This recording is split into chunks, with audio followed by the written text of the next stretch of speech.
Boa noite, bem-vindos à especial informação da RTP Açores, com entrevista ao cabeça de lista do PS de há 4 anos e eleito deputado pelos Açores, mas que este ano não se recandidata. Carlos César, para espanto de muitos, decidiu não avançar para as eleições de outubro, depois de ter sido líder parlamentar do PS na Assembleia da República.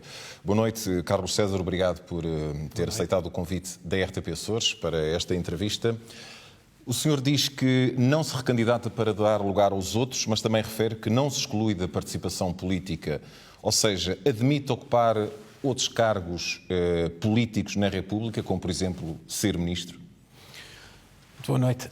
Eu creio que fui suficientemente explícito quando fiz a declaração a dar conta de que não me recandidataria ao cargo de deputado à Assembleia da República.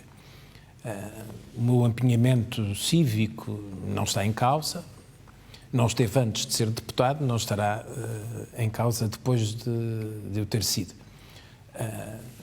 Fui com muito gosto ao longo da minha vida política, desde 1980, deputado regional durante 16 anos, presidente do governo durante outros 16 anos, numa geometria incorrigível.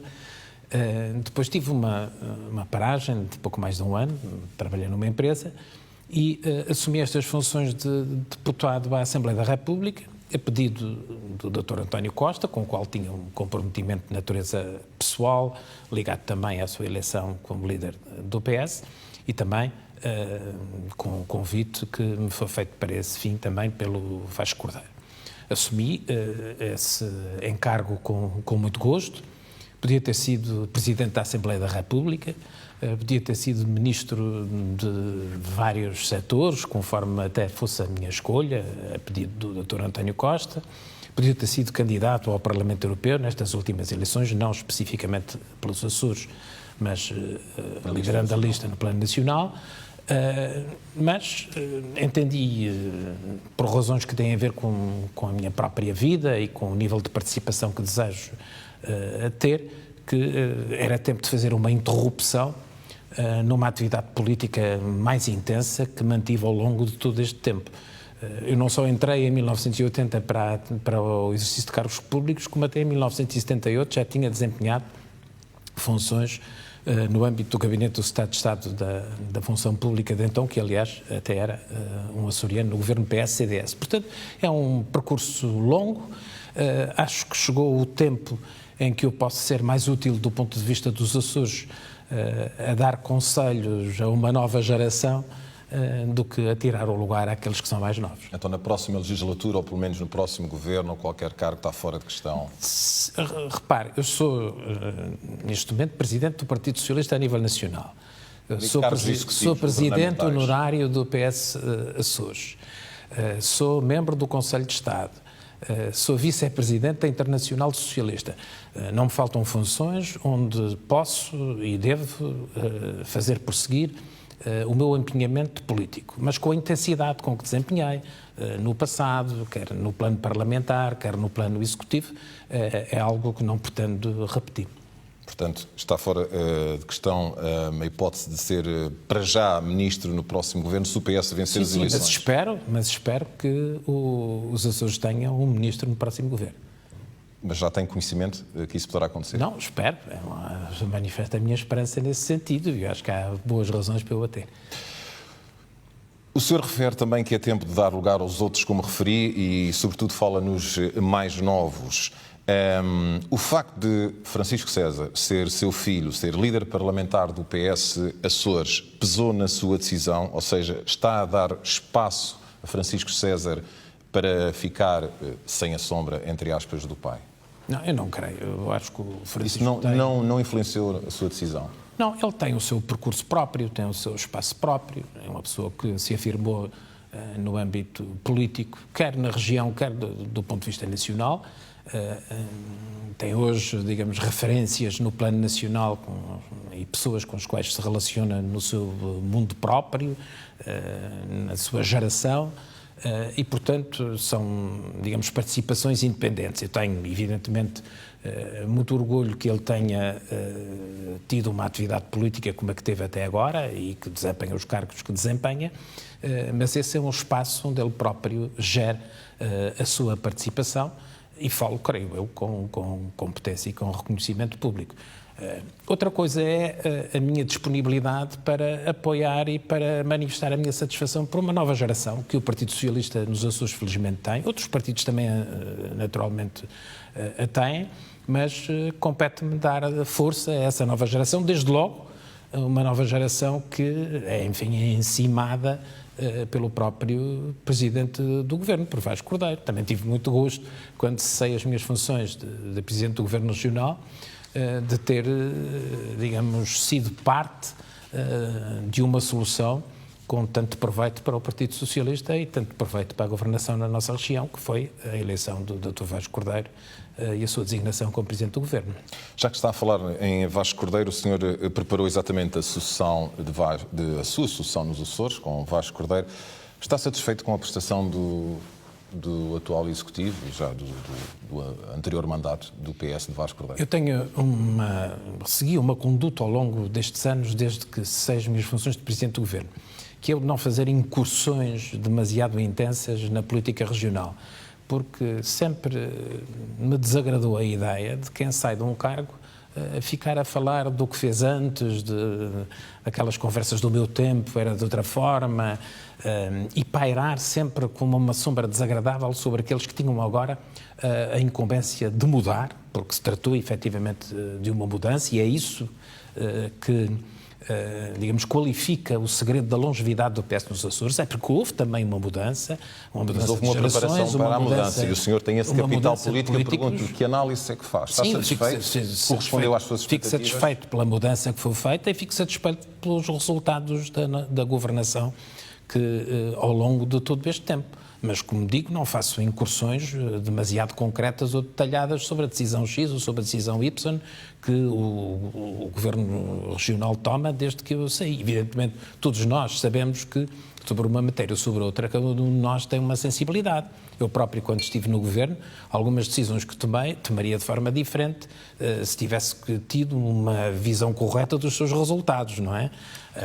Com certeza que também acontece com o Dr. Vasco Cordeiro, e no dia-a-dia todos nós somos confrontados com situações que achamos que ou já deviam ter sido resolvidas ou devem ser resolvidas de outra forma. Quando não faz Mas de um ponto de vista geral fico muito satisfeito. Eu tenho uma relação muito boa e muito próxima com o Dr. Vasco Cordeiro.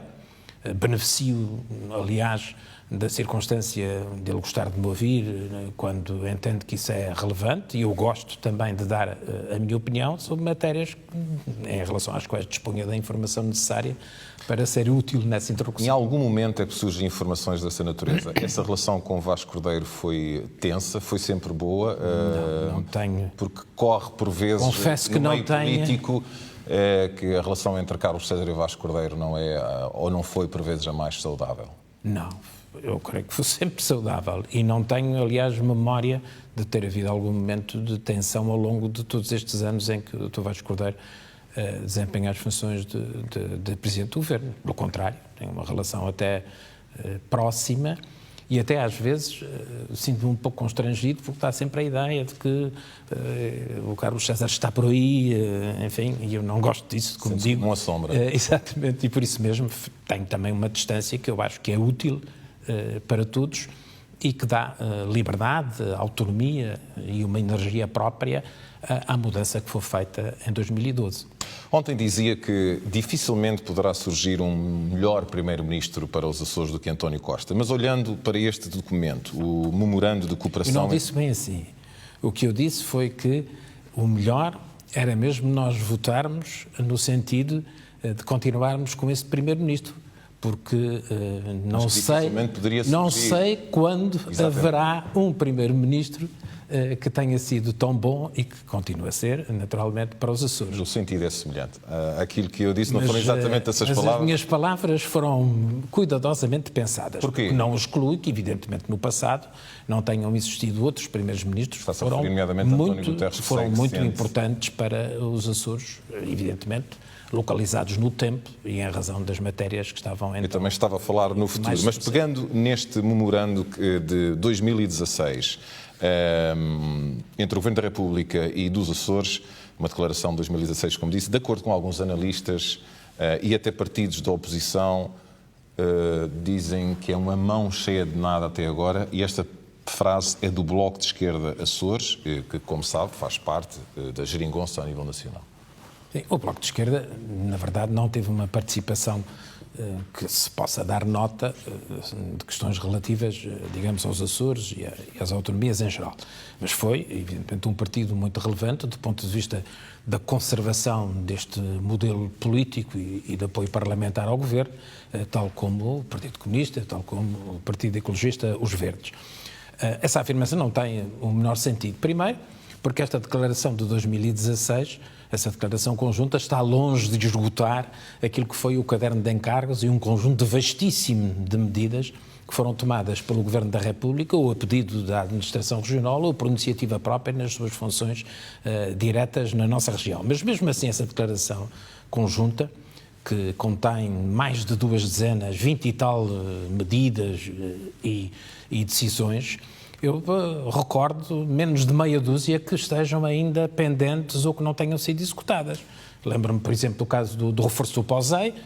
Não houve reforço do POSEI, porquê? Porque as negociações ainda estão em curso, mas mesmo assim até houve um reforço da União Europeia para o nosso país destinado ao setor leiteiro, e o Governo da República destacou 50% do valor desse reforço para a região, portanto, mais do que representa, digamos, a própria produção. Temos o caso também nessa declaração, por exemplo, da questão da carga aérea, está agora a ser equacionado o segundo concurso com obrigações de serviço público e também com a corresponsabilização do Governo da República.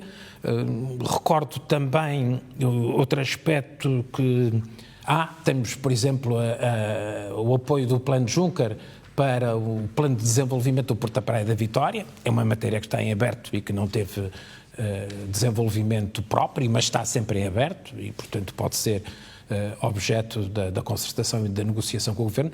E houve talvez uma matéria que eu acho até que no conjunto do relacionamento entre o Governo Regional e o Governo da República e das pendências que eu gostaria que tivessem tido maior desenvolvimento desta legislatura, que tem a ver com as questões do mar, designadamente com a lei de bases da organização e gestão do espaço marítimo. A lei não foi alterada já que o Governo, na altura o PS, inclusive o Governo Regional, solicitou uma apreciação do Tribunal Constitucional sobre a gestão partilhada. O Tribunal Constitucional não deu razão por um voto, foi conhecido publicamente. Entretanto, passaram 4 anos e a lei não foi alterada. Porquê? Bem, repare, esta lei... o Governo da República estava a trabalhar esta lei não só do ponto de vista dos interesses das regiões autónomas e dos Açores em particular, mas também do ponto de vista, digamos, da organização em termos nacionais e até em termos internacionais. Porque, como sabe, uma lei destas tem também uma sensibilidade especial no momento em que se discute a plataforma continental noutros fóruns e, portanto, é necessário que digamos, toda a estruturação da política marítima tenha isso em consideração, bem como as relações comerciais no Atlântico. Mas esse dossiê é um dossiê que teve demoras por causa dessas razões que invoco de natureza geral, mas também apercebi-me ao longo destes 4 anos de que havia uma certa resistência por parte de alguns ministérios, designadamente até do Ministério do Mar, sobre a forma como enquadrar a participação das regiões autónomas na gestão partilhada.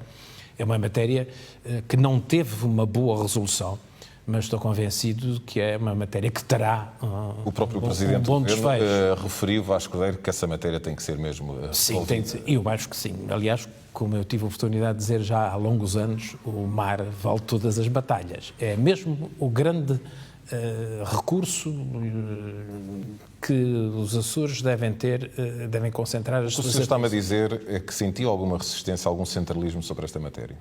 Sobre a questão da política do mar, sim, algum receio. Que eu percebo é que, evidentemente, como sabe, não está de imediato em cima da mesa um conjunto de negociações que envolvam negócios especialmente sensíveis. Mas o mar é o recurso do presente, mas de um próximo futuro que envolverá interesses muito relevantes. E portanto, há algumas áreas de decisão, não digo no Governo da República, digo no país político, há sensibilidades e áreas de decisão que têm receio de partilhar excessivamente decisões que eles acham que são essenciais para o desempenho nacional. E, portanto, é preciso continuar este trabalho de sensibilização. Ele só não continua porque a legislatura teve 4 anos e porque, digamos, esta lei não chegou à Assembleia. Eu pergunto-lhe agora... Não chegou à Assembleia. É apenas uma iniciativa do Governo Regional, como sabe, da Assembleia Regional. Pergunto agora ao Presidente do PS, não foi apreciado. Sendo açoriano, tendo o capital político que tem, o peso político que tem junto a António Costa, é conhecido publicamente, a sua influência neste PS, que esteve agora 4 anos no poder, se não foi resolvido agora esse dossiê, será resolvido sem Carlos César? Quando será? Eu não desapareci, não é? Aliás, continua a ser Presidente do PS. Percebe a questão de ter a influência que tem junto do PS, que é conhecido publicamente. Sim, mas eu continuo... Se não resolveram até agora, acredita que será... Eu espero continuar a ter essa influência, porque para se ter influência e para, enfim, poder ser útil nessas matérias, não é necessário ser deputado à Assembleia da República. Fui com muito gosto e resolvemos dezenas e dezenas, para ser modesto, dezenas e dezenas de problemas que iam sendo colocados ao longo do tempo. Nós tivemos sempre uma preocupação, nós os deputados da Assembleia da República, eu, a doutora Lara Martinho, o doutor João Castro, tivemos sempre a preocupação de ter uma ação supletiva, porque o essencial da relação deve ser entre o Governo Regional e o Governo da República. E foi entre o Governo Regional e o Governo da República. Quando as coisas se complicam um pouco, ou quando há pendências que têm evidentemente a ver com a Assembleia, é a altura de nós também adicionarmos o nosso peso e procurarmos fazer com que aqueles que remam no sentido dos interesses da região tenham mais força de braços. E, portanto, foi isso que nós fizemos ao longo do tempo. Mas os benefícios que os Açores tiveram ao longo destes 4 anos foram imensos. Foram imensos. Eu refiro-me... há 2 ordens de benefícios, se eu vou pensar nesta matéria. Por exemplo, quando se aumenta o salário mínimo nacional, também se aumenta... Aos diretos e os indiretos. Exatamente. Ou seja, no plano indireto, nós tivemos um núcleo vastíssimo de áreas que tiveram influência, do salário mínimo nacional, do abono de família, do complemento social de idosos, das decisões que têm a ver com a ativação da economia, o próprio rating, etc. A sobretaxa, no caso do IRS, a contribuição de solidariedade. Vamos às questões diretas. Não, mas não, deixe-me coisa, porque as questões... O meu gosto nessa entrevista é dizer-vos e dar conta do que foi os 4 anos que nós tivemos. Os próximos já não são os próximos candidatos que devem fazê-lo. E, por exemplo, há coisas tão simples como estas. O simples sucesso da política económica e financeira do Governo da República, com as consequências nas classificações das agências de notação financeira, com a baixa do rating, influencia o rating da região, que é como quem diz, influencia a política financeira da região positivamente, influencia também os juros com que os privados da região vão recorrer ao mercado financeiro, à banca. Portanto, tudo isto teve consequências extraordinárias que fizeram chegar aos Açores de forma indireta, e eu refiro-me só à parte indireta, milhões e milhões de euros. Para além, naturalmente, das decisões que foram tomadas diretamente e que decorriam do Estado. Às questões diretas, Carlos César, o tempo está a avançar. A doutora Berta Cabral dizia exatamente ontem, aí nesse lugar, que com este Governo da República, estou a citar, nada se passou na região, apenas carregou nos impostos indiretos e deu como exemplos a cadeia de Ponta Delgada, o aeroporto da Horta e o plano de revitalização da Terceira. Eu presumo que é uma declaração, digamos, por causa do período eleitoral, porque não acredito que a doutora Berta Cabral não tenha o conhecimento que deve ter sobre todas estas matérias. Bem, desde logo, é preciso ter em consideração que toda a gente já sabe que a Receita Fiscal em Portugal subiu exatamente por causa do aumento que houve no IRS, no IRC e no IVA, no aumento da receita. Porque todos esses impostos tiveram diminuições de taxas. Portanto, o IRS desceu, as contas, aliás, são muito repetidas, o próprio Ministro das Finanças há dias lembrou que 1.000 milhões a menos são pagos nessa área.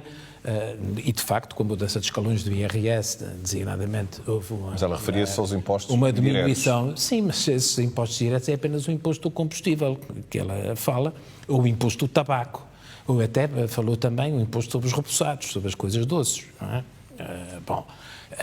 Não se pode dizer que isso seja uma política fiscal agressiva do consumidor, não é? No caso, aliás, dos produtos que envolvem o açúcar ou o sal, sabe-se que são resultado até de diretivas europeias e correspondem também a medidas de saúde pública, que não têm a ver sobre a cadeia de Ponta Delgado, o aeroporto da Horta, por exemplo. E são receitas pouco relevantes. Mas, se nós tivermos em consideração esse dossiê, olha, veja lá, programa da terceira, o Preto está quase tudo executado, desde a resolução do problema de utilização civil, da base das lajes, da cedência do terreno para o terminal de carga do Air Açores International Center, da descontaminação, que nestes dias esteve com enfoque especial no tratamento por parte da Comissão Bilateral com os Estados Unidos, em que o Governo da República tem apoiado as posições que são postas pelo Governo Regional. Como se sabem, há 10 locais que suscitam alguma preocupação e que são problemáticos do ponto de vista de contaminação, e é um assunto que está a ser tratado.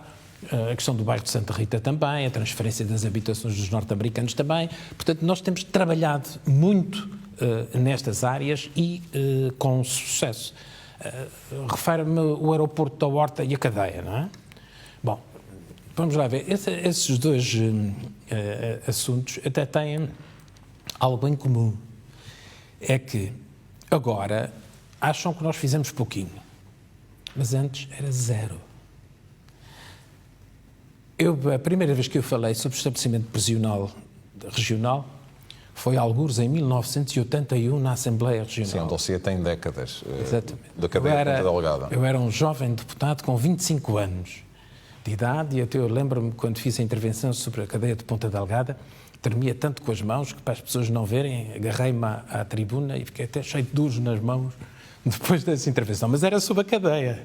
E ia dizer que a cadeia não servia e porque é que o assunto não foi resolvido agora, sociais. Já que até tem esse lado emocional mas relativamente à cadeia? Mas quer dizer, nós estamos com um assunto de 30 ou de 40 anos, não é? Nunca ninguém resolveu nada. Os governos todos dos vários partidos nunca resolveram nada. Agora, nós fizemos o concurso para a primeira fase, com o terreno acordado com o Governo Regional, que só não começou a obra de preparação desse terreno, porque há uma pendência judicial com a reclamação de um dos concorrentes, senão já estava a obra em curso, a primeira fase de construção do estabelecimento prisional. A segunda fase já teve uma parte concretizada, que é a definição da tipologia do estabelecimento prisional, que será dos mais modernos, e, simultaneamente, também o orçamento respectivo, que será da ordem dos 40 milhões de euros. O projeto de arquitetura já está, digamos, encomendado. Portanto, está tudo a andar. Agora que está tudo a andar, toda a gente diz que está atrasado. Até este governo tomar posse era zero, não havia nada. O aeroporto da Horta é sensivelmente a mesma coisa. Anos e anos, eu próprio, falei várias vezes sobre o aeroporto da Horta e as pessoas dizem, porque eu disse que se eles não fizerem, o Governo Regional deve fazer. Sim, enquanto aquilo era uma infraestrutura pública, agora não é uma infraestrutura pública, é uma infraestrutura concessionada a um privado, não vamos ao privado fazer. Mas mesmo assim, o que acontece é o seguinte, é que até este Governo tomar posse, a questão do aeroporto da Horta era zero, ou melhor, era até menos do que zero. Porque o Dr. Passos Coelho tinha ido à Horta dizer que não só não fazia a ampliação do aeroporto da Horta, como achava que ela não era uma prioridade nem tinha qualquer interesse. Ao contrário, nós fizemos aprovar durante esta legislatura, no Orçamento de Estado, a necessidade de investimentos imediatos para a certificação internacional daquele aeroporto, e no Plano Nacional de Investimentos 2020-2030 está lá prevista a obra, que é para ser comparticipado o investimento privado que é necessário para a ampliação. Portanto, quer dizer que ainda não está ampliado. Da empresa que é proprietária do aeroporto, já houve negociações? Mas a questão é esta. Há um grande envolvimento do atual Ministro, aliás, dos Transportes nessa matéria. Mas estes instrumentos eram necessários. Por um lado, digamos, a norma do Orçamento de Estado habilitante das questões relativas à certificação internacional e, por outro lado, o Plano Nacional de Investimentos com a previsão desta obra, que evidentemente será financiado no quadro do novo período de apoio comunitário. Partilha da posição, e já não temos muito tempo, das palavras de António Costa sobre o modelo de subsídio de mobilidade que considerou ruinoso e absurdo numa entrevista que deu na Madeira, e pergunto-lhe se concorda ou se não concorda, qual é a solução? Olha, vamos já ver. Eu gostava de dizer o seguinte: o Primeiro-Ministro perguntou-me qual era a minha opinião sobre essa matéria antes de dar essa entrevista, ou dar Notícias da Madeira. E a minha opinião é sensivelmente aquela que ele transmitiu pelas suas próprias palavras. Evidentemente, eu posso... Mas se era essa... Eu posso gostar mais de um adjetivo... o Governo não agiu mais cedo? Eu posso gostar mais de um adjetivo, menos de um adjetivo, cada um fala da forma como deve falar. Agora, a questão, digamos, o cerne da questão. Em primeiro lugar, ninguém está, digamos, no desconhecimento destas matérias. Tanto não está que este assunto já está a ser tratado há mais de um ano, em diálogo entre o Governo Regional dos Açores, o Governo Regional da Madeira e o Governo da República, porque o problema não é só um problema naturalmente dos Açores. Há mesmo um grupo de trabalho sobre essa matéria.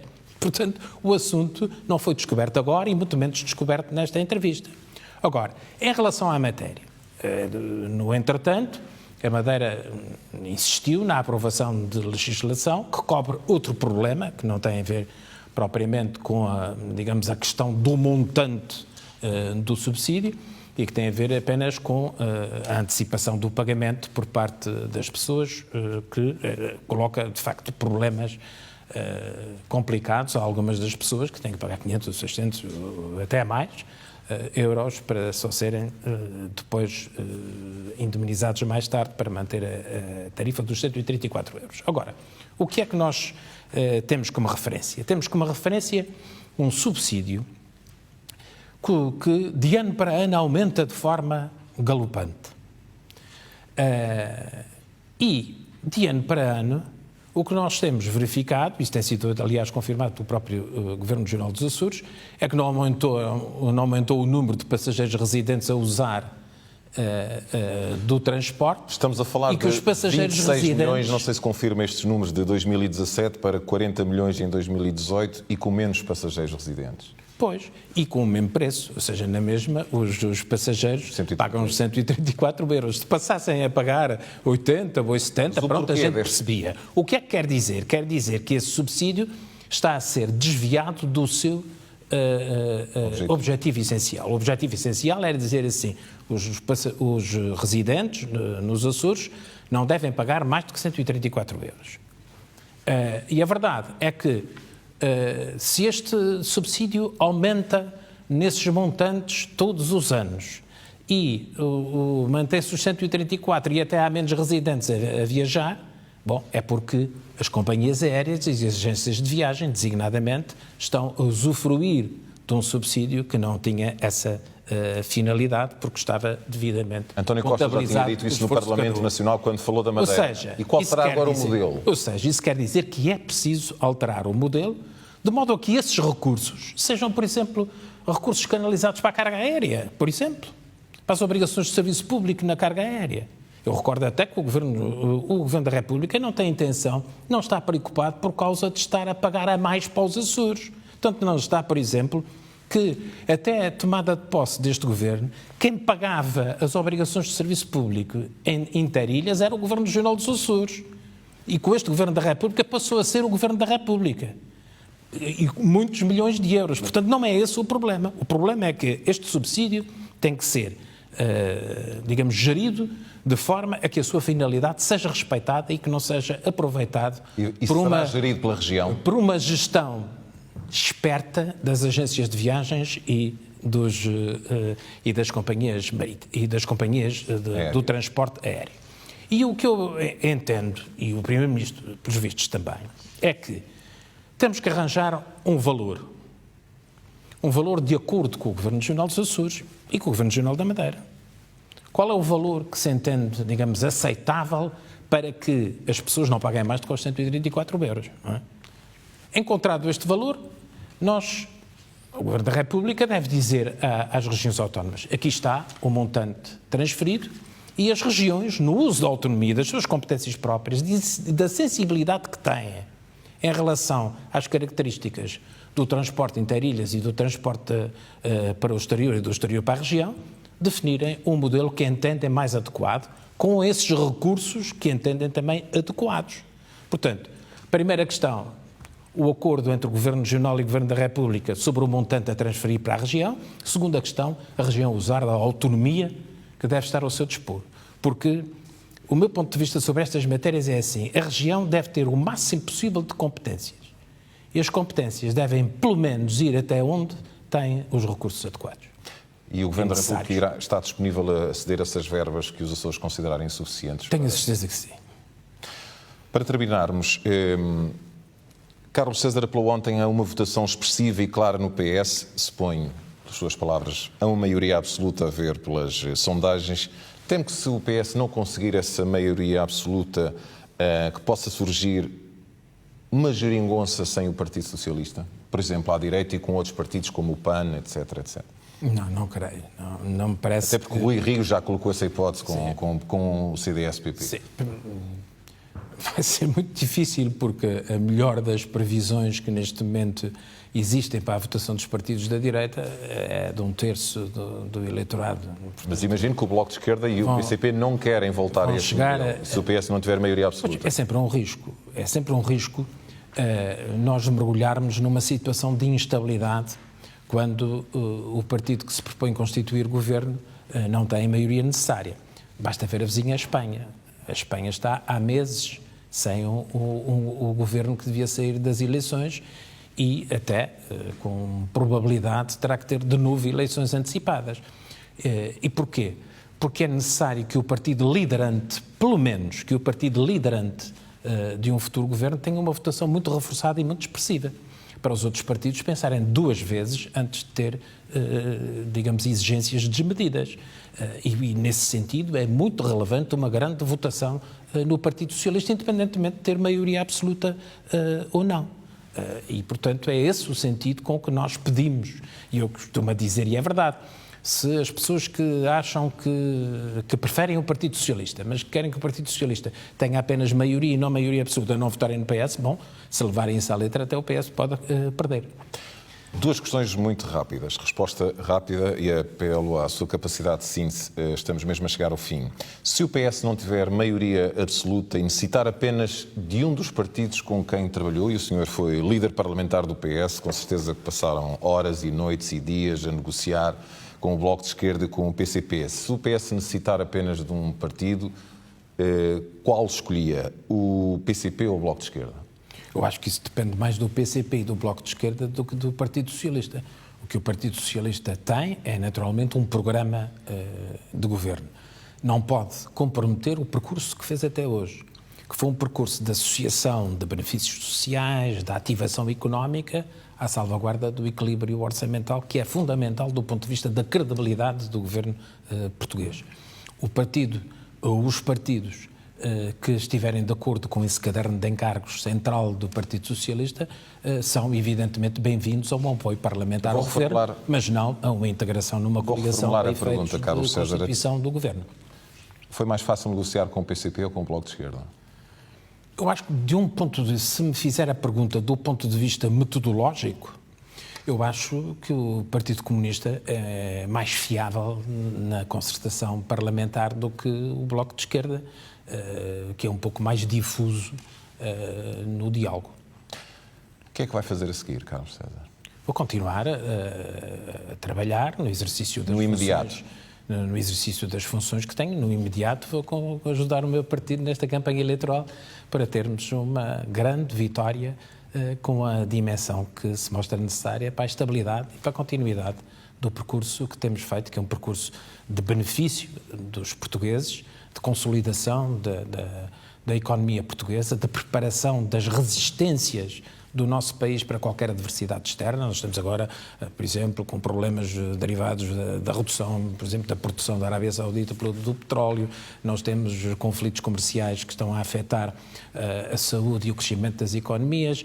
Portanto, o meu envolvimento é este, é de ajudar à reflexão necessária para que o país e os portugueses decidam bem e para que o Partido Socialista, no futuro governo, também continue de forma competente a gerir o país e com o sentido reformista que se impõe. E a seguir a 6 de outubro, durante pelo menos um ano, não terá nenhum cargo executivo. Volte como começámos. Eu sou presidente do PS, estou convidado para me recandidatar a esse cargo pelo secretário-geral. Sou membro do Conselho de Estado, sou vice-presidente internacional socialista, sou presidente honorário do PS Açores e sou o próprio e tenho que guardar espaço também para a minha reflexão e para a minha forma de viver. Integrar o governo está fora de questão. Não, isso é uma questão que ficou esclarecida. Não fazia sentido. Quer dizer, eu quando fiz uma declaração a dizer que prosseguiria no meu empenhamento cívico, designadamente no empenhamento político, ocupando, mas fazendo com outra intensidade, quer dizer que não me sairia de deputado para ser ministro, porque ainda seria maior a intensidade. Mas tive um cargo no estrangeiro. Mas tive muito gosto nas funções que exerci, que foram difíceis, alguma dificuldade por razões que não importa até conhecer, mas que prestigiaram muito, creio eu, o grupo parlamentar. É isso que eu sinto dos meus colegas e acho que, do ponto de vista dos Açores, que era uma das minhas, prioridades, nós beneficiamos muito. E, sobretudo, de uma forma que não teve que ser propagandeada, porque o meu interesse, bem como dos deputados, é que seja o Governo Regional, digamos, o interlocutor central no relacionamento com o Governo da República e, portanto, foi apoiando essa interlocução que nós mais nos envolvemos e que nós gostamos de estar. Vai passar mais tempo nos Açores agora? Sim, um pouquinho mais. Muito obrigado, Carlos César, por esta entrevista à RTP. Eu é que agradeço. Quanto a si, foi um prazer contar consigo desse lado. Em nome de toda a equipa, desejo-lhe uma boa noite e boa semana.